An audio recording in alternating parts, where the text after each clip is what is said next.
Bismillahirrahmanirrahim. Assalamualaikum warahmatullahi wabarakatuh. Perkenalkan, nama saya Syahril Siregar. Saya dari Fakultas Matematika dan Ilmu Pengetahuan Alam Universitas Indonesia, Program Studi Fisika. Pada kesempatan kali ini, saya ingin menjelaskan tentang mata kuliah Fisika Komputasi sebagai syarat dari sertifikasi dosen tahun 2026. Berikut buku rancangan pengajaran yang telah dibuat oleh saya dan rekan saya, Dr. Adam Bardacahaya.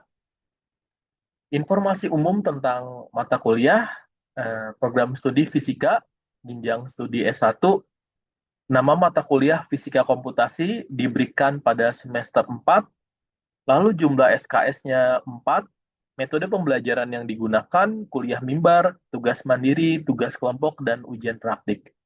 Mata kuliah yang menjadi prasyarat diantaranya adalah Fisika Matematika 3 dan Aljabar Linear Elementer. Kemudian mata kuliah ini juga menjadi prasyarat untuk mata kuliah Fisika Komputasi lanjut. Berikut merupakan deskripsi mata kuliah. Mata kuliah Fisika Komputasi membentuk kompetensi mahasiswa untuk dapat menerapkan dasar-dasar teknik dan algoritma pemrograman dengan menggunakan perangkat lunak MATLAB, Octave, atau Stara dalam menganalisis data dan menyelesaikan permasalahan fisika yang bisa dinyatakan dalam bentuk aljabar atau persamaan diferensial. Untuk mencapai kompetensi tersebut, mahasiswa akan mendapatkan teori dan praktik tentang materi yang mencakup pengantar matriks dan operasi matriks secara numerik, penyelesaian akar fungsi, integrasi numerik, penyelesaian sistem persamaan linear dan aplikasinya untuk interpolasi, fitting, serta turunan, integral, dan penyelesaian persamaan diferensial dengan pendekatan beda hingga untuk satu dimensi. Berikut adalah CPMK dan sub-CPMK. Untuk CPMK, mahasiswa mampu menerapkan dasar-dasar teknik dan algoritma pemrograman dengan menggunakan perangkat lunak MATLAB, Octave, atau Stara dalam menganalisis data dan menyelesaikan permasalahan fisika yang bisa dinyatakan dalam bentuk aljabar atau persamaan diferensial. Terdapat 9 sub-CPMK, di mana sub-CPMK pertama, yaitu C2, mampu menjelaskan algoritma komputasi dengan file berformat .m. Kemudian dalam video pembelajaran saya akan menjelaskan tentang sub CPMK nomor 7, yaitu mampu menghitung integral suatu fungsi secara numerik, di mana pada sub CPMK 7 capaian yang diharapkan itu adalah C3. Berikut merupakan rencana pembelajaran pada mata kuliah Fisika Komputasi secara umum. Terdapat 14 pertemuan, di mana 7 pertemuan pertama itu sebelum ujian tengah semester. Metode pembelajarannya diantaranya kuliah mimbar dan diskusi pada setiap pertemuannya. Kemudian ada indikator dan sub CPMK pada masing-masing. Kemudian terdapat referensi ya, di mana nanti referensi ini akan dijelaskan pada slide selanjutnya. Kemudian pada pertemuan ke-8 akan dilakukan ujian tengah semester. Nah, setelah ujian tengah semester terdapat 7 pertemuan lagi sebelum pada akhirnya nanti ujian akhir semester.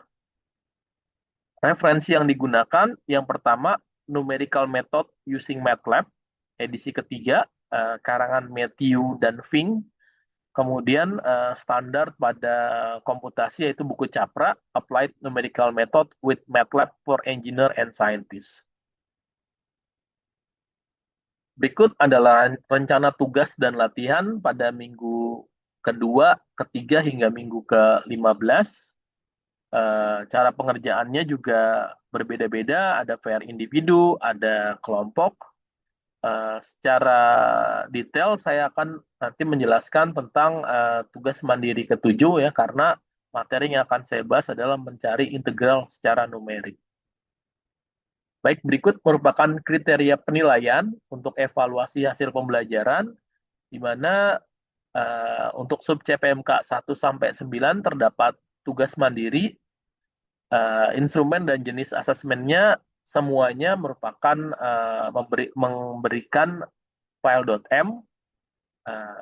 Untuk tugas mandiri terdapat 8 tugas dengan bobot 50%. Lalu untuk ujian tengah semester dari sub CPMK 1 sampai 5 bobotnya 25%. Lalu ada ujian akhir semester untuk sub CPMK 6 hingga 9 bobotnya 25%. Nah, selanjutnya saya akan menampilkan video suasana kelas dan pembelajaran untuk materi integrasi numerik. Assalamualaikum warahmatullahi wabarakatuh. Selamat pagi teman-teman semua. Apa kabarnya? Baik. Ya, habis liburan ya, jadi kita lanjut lagi. Nah, hari ini kita mau belajar tentang integral numerik ya. Ini di mata kuliah fisika komputasi. Saya perlu menunjukkan CPMK ya, seperti biasa mungkin nanti teman-teman lupa ya, kita sudah sampai di sub CPMK nomor 8, yaitu mampu menghitung integral suatu fungsi secara numerik. Oke, jadi itu ya, mampu menghitung integral suatu fungsi secara numerik. Walaupun nanti akan saya bahas ya detailnya, tapi saya mau tanya dulu, minggu lalu kita belajar apa? Biasanya kalau di kalkulus sebelum integral kita belajarnya apa? Limit udah minggu sebelumnya lagi, habis itu turunan ya. Kita belajar turunan ya, saya review sedikit ya. Ini minggu lalu ya. Ada yang tahu ini semua disebut apa? Ini pasti depannya definisi. Definisi apa?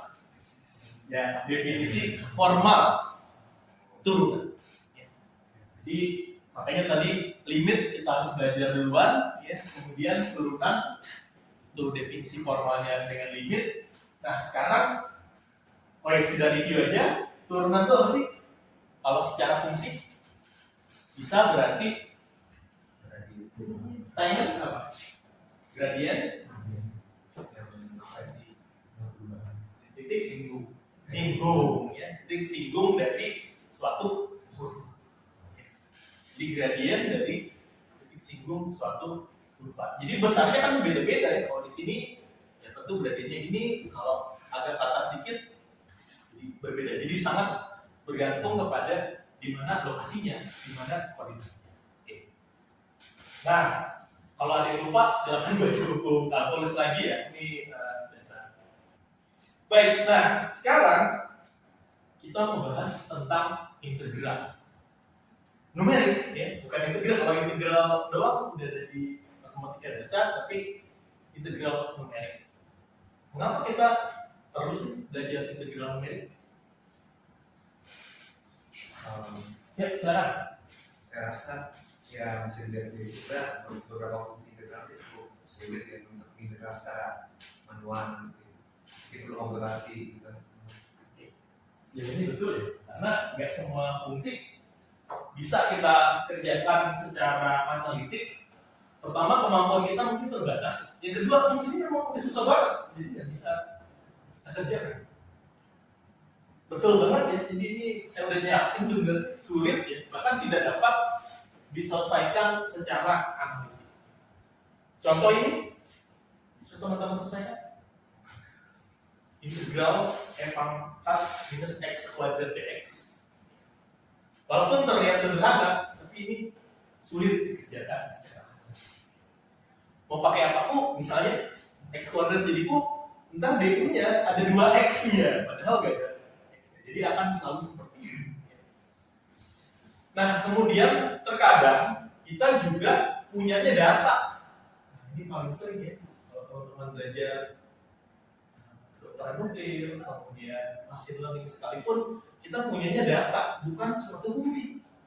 Kalau fungsi, walaupun susah, kita bisa carilah online integral gitu ya. Nanti ada apa? Ada website itu kita masukin fungsinya, selama itu fungsi bisa ketemu jawabannya. Tapi terkadang kita punyanya data, koordinat x, gitu, lalu integralnya begini. Nah, untuk kasus seperti itu kita butuh integral numerik. Kemudian apa lagi? Geometrinya terlalu kompleks. Contohnya apa? Integral 3 dimensi. Integral 3 lipat 3. Lipat 2 itu kan 3 dimensi ya. Kalau lipat 3 itu 4 dimensi, udah nggak bisa digambar. Jadi itu imajinasi. Jadi kalau udah 4 dimensi. Ya. Padahal di dalam fisika medis misalnya kita pakai, misalnya dalam radioterapi. Karena udah sangat sulit, itu dikerjakan secara numerik. Salah satunya ada yang tahu nama metodenya apa? Di radioterapi. Misalnya ada targetnya udah sangat sulit. Mau diintegralkan, batas-batasnya udah rumit. Pakai metode apa? Monte? Ya, Monte Carlo. Jadi itu pendekatan numerik. Nah, kemudian terkadang kita butuhnya angka ya, sehingga bisa dibaca oleh komputer untuk mengerjakan yang lain. Jadi ini alasannya, motivasinya. Ya. Kemudian kita coba lihat beberapa aplikasi ya, karena ini fisika komputasi, kita lihat di fisika. Misalnya dalam mekanika, ya kita mengenal istilah kerja, ya di mana dia sebenarnya adalah integral fx dx. Walaupun nanti teman-teman gampangin f kali s gitu ya, f kali x, padahal sebenarnya ada bentuk integral. Lalu kita tahu juga kalau jarak itu adalah integral v dt. Kalau kita punya fungsi kecepatan sebagai fungsi waktu. Nah kemudian di medan elektromagnetik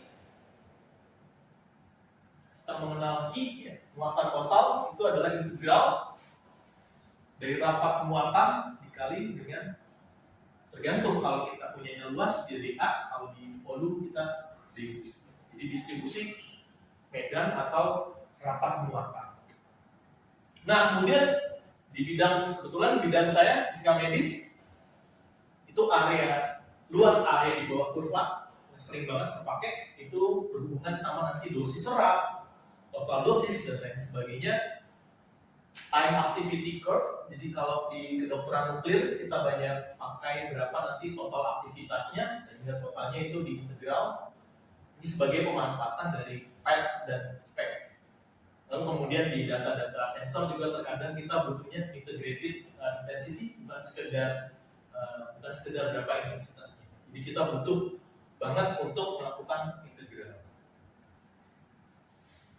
Nah, contoh lagi, ini yang saya bilang data diskrit, kita tidak punya fungsi V sebagai T secara analitik, tapi kita punyanya angka, misalnya saat V sama dengan 0, saat T sama dengan 0, V-nya berapa, kemudian saat T sama dengan 4, V-nya berapa.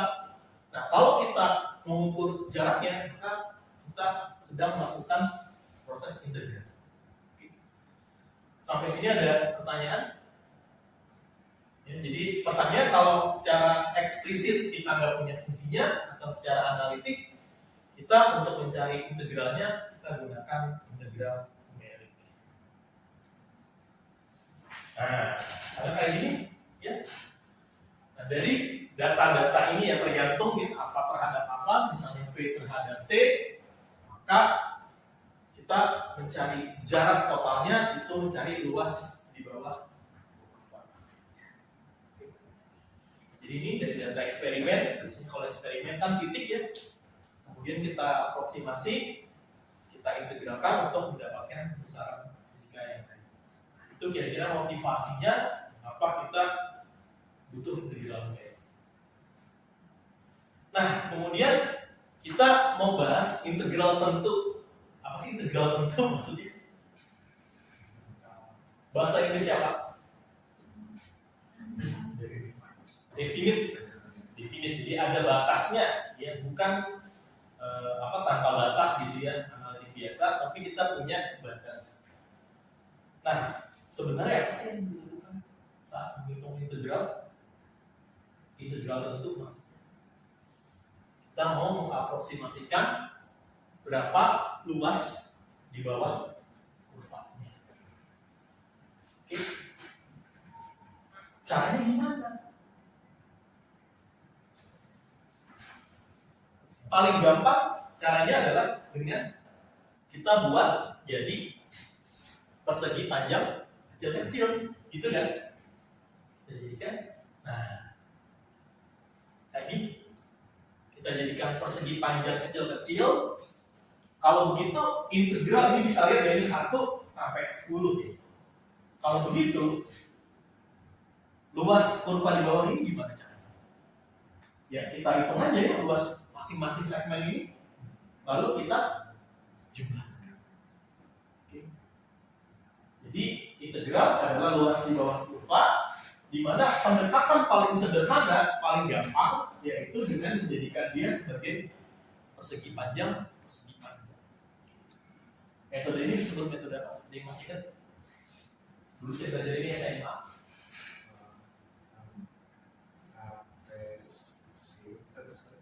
Belum. Trapesium. Ini kan persegi panjang. Kita tahu namanya? Ya. Jawabannya, iya kan? Ingat kan sekarang ya? Jadi metode Riemann.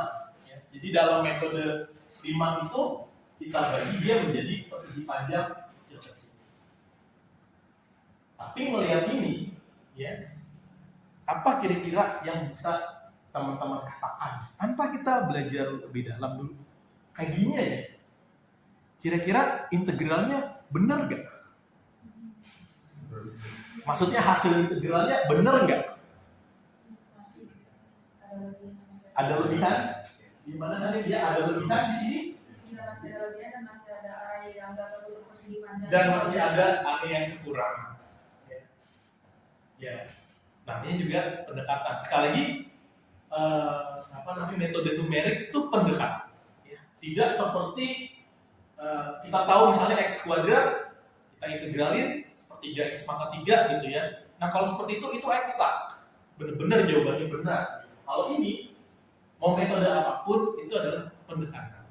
Jadi ini si Riemann walaupun ini ada kurang-kurangnya, tapi dia bisa jawab kalau ditanya berapa integralnya, dia bisa jawab. Masalah benar, maksudnya masalah mendekati kebenaran atau tidak itu lain cerita, tapi setidaknya dia bisa jawab.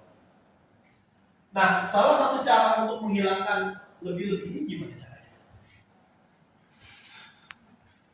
Punya ide? Perseginya dibuat lebih banyak. Persegi panjangnya dibuat lebih banyak, lebih kecil, ya itu betul juga ya. Memang seperti itu, tapi nanti tetap akan ada yang kurang maupun yang lebih. Nah, selanjutnya orang coba dong untuk memperbaiki supaya hasilnya lebih akurat. Gimana caranya? Karena tadi sudah ada yang menjawab, yaitu dengan menggunakan metode trapesium. Ya. Jadi kalau tadi itu kita jadikan persegi panjang ya, persegi panjang yang ini kita jadikan trapesium. Bisa lihat bedanya ya. Jadi kalau ini banyak yang kosong-kosong, banyak yang kelebihan ya, untuk metode Riemann ini. Tapi ketika kita menggunakan pendekatan metode trapesium, itu ya masih ada sih, tapi kita bisa yakin deh ya kalau ini lebih baik dari yang sebelumnya gitu ya, karena yang lebih-lebih sudah berkurang banyak, yang kurang ya jauh lebih kecil dibanding yang sebelumnya. Padahal ini sama-sama dibagi jadi berapa? 1, 2, 3, 4, 5, 6, 7, 8. Kalau nggak salah ini sama ya? Oh enggak sama. Tapi kita bisa yakin deh ya. Nah sekarang caranya gimana? Ya cara mencari integralnya ya luas di bawah kurva. Nah sekarang ada trapesium kecil-kecil. Berarti luas area semuanya itu adalah penjumlahan luas trapesium yang kecil-kecil ini kan. Nah sekarang bagaimana rumus luas trapesium? Ada yang masih ingat?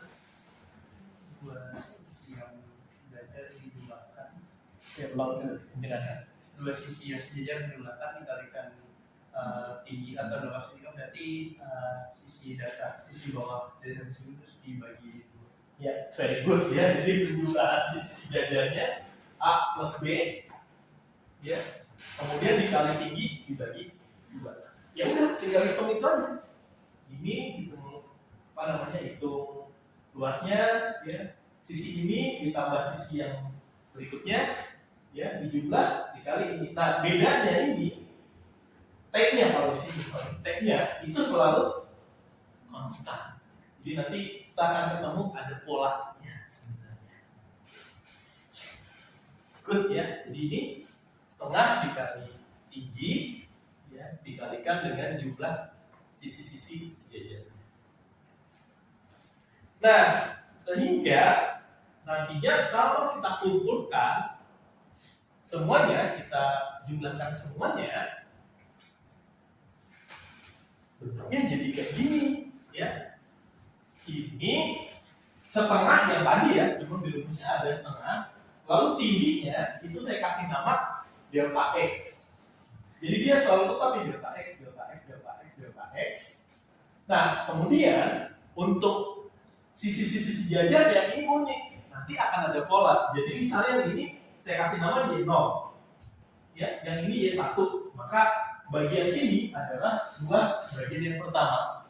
Oke. Nah, untuk bagian yang kedua, untuk trapesium yang kedua, maka saya akan pakai yang ini lagi kan, Y1 dan ini Y2. Jadi ada lagi Y1, Y2 dan seterusnya. Kalau gitu yang ketiga apa? Tahu nggak? Setengah delta x Y2 ditambah Y3. Jadi ada pola Y0 Y1, Y1 Y2, Y2 Y3 dan seterusnya. Nah, nanti setelah dihitung, nah ini ada Y0 dipakai sekali, tapi yang selanjutnya dipakai selalu 2 kali. 2Y1, 2Y2, 2Y3 dan seterusnya. Maka bentuknya menjadi seperti ini. 2-nya bisa saya keluarkan. Nanti Y1 tambah Y2 tambah dan seterusnya bisa saya ubah rotasinya menjadi summasi, sehingga kita ketemu rumus akhirnya seperti ini. Oke, sampai sini ada pertanyaan? Silakan.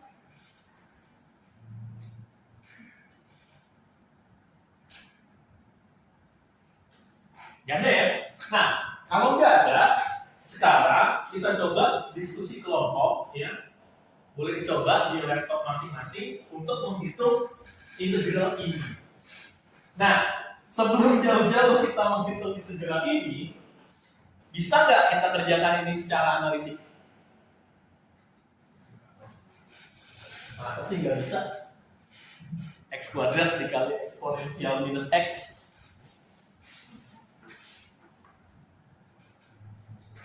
Bisa nggak?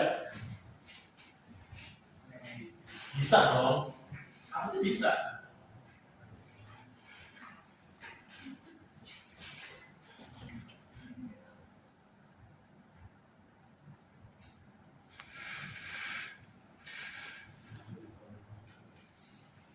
Harusnya bisa ya. Terlepas dari ini, ya nggak bisa kita aja gitu. Bukan maksudnya, bukan secara rumus nggak bisa, tapi kita aja nggak bisa gitu. Tapi ini bisa. Ini bisa. Saya kasih bocoran. Ini coba.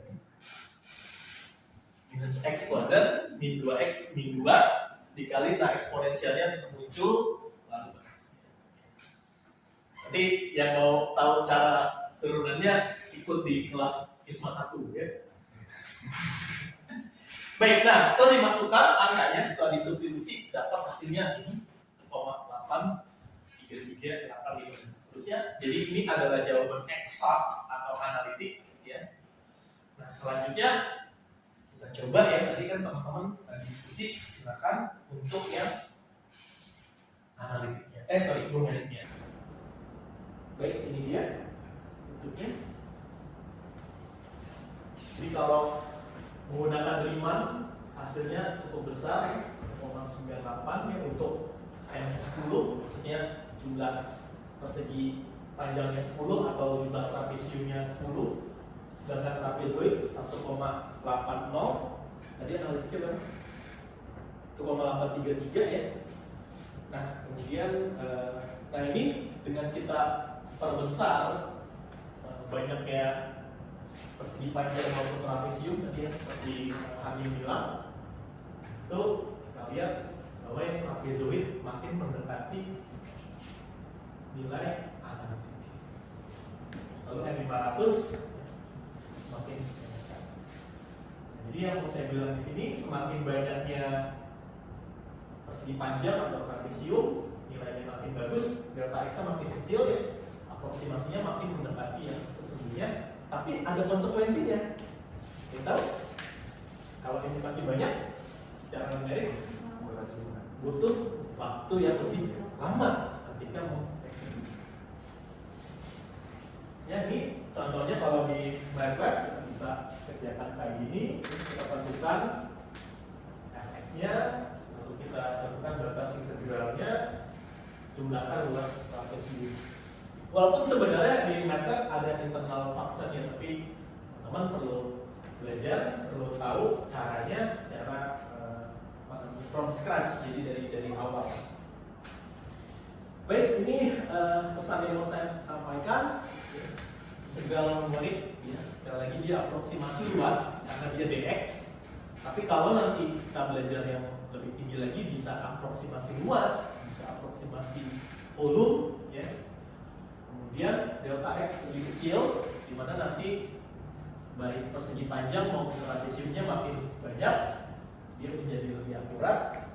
Kemudian berdasarkan apa yang sudah kita pelajari, trapezoid lebih baik dibandingkan dengan prima. Ya. Kemudian ini ada PR ke-7, jangan lupa di Mas 3, ya, deadline-nya 20 Juni. Sampai sini ada pertanyaan? Silakan. Tadi kalau survei itu kan ada kelas kasus data X-nya kebetulan nama tadi kan sama. Ya. Kira ada dari kasus dimana kita mungkin lebih baik atau pakai data X yang beda-beda. Pada umumnya sih delta X-nya sama ya. Karena kalau enggak nanti nggak bisa jadi looping summasi. Tapi nanti ada aproksimasi lain ya, misalnya Monte Carlo tadi dia nggak perlu pakai DX. Baik, ada lagi? Tanya? Baik, kalau tidak ada pertanyaan, saya kira sampai di sini. Terima kasih.